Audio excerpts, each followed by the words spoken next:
Featuring psychological thrills and horror elements, The Exit 8 is a first-person game developed and published by Kotaku Create, a game that can be completed in around 5 minutes, but will likely last an hour or two as you first get to grips with its gameplay, then set out to master it.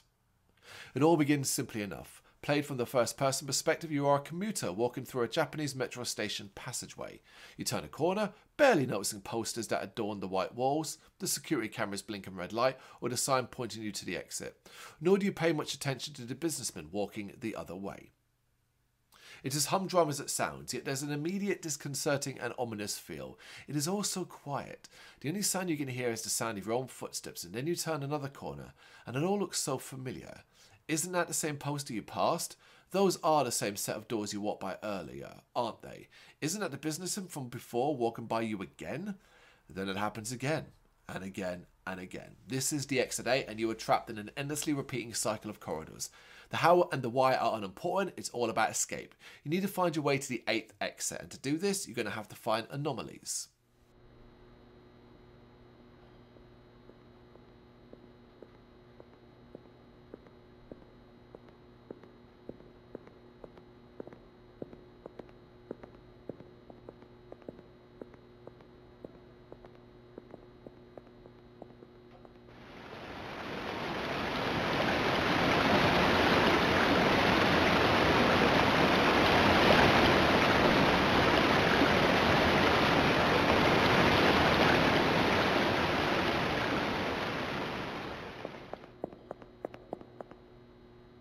You begin at 0, and as you turn the corner, you must study the environment and the passing businessmen to see if anything is different. Should you find something abnormal, turn around and go back. The corridor will repeat, but you'll now be at 1.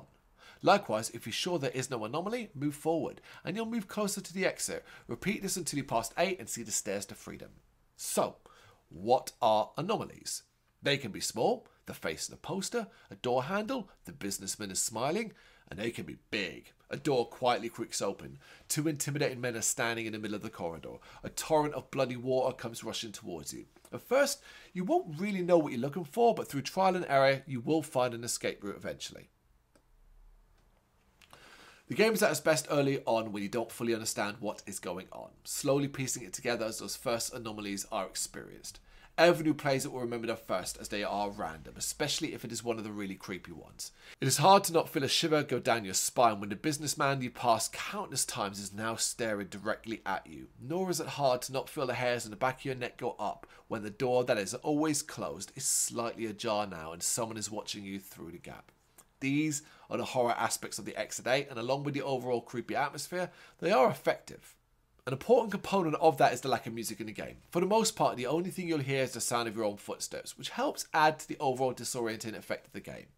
It nails what it sets out to do. While there really isn't much to do when you break it down, it stays with you afterwards. There is some replay value, you'll want to see every anomaly, and the game keeps track of the number you've not seen yet, but even then, it's an hour or 2 of gameplay maximum. Hopefully this is an idea the creators will expand upon in the future.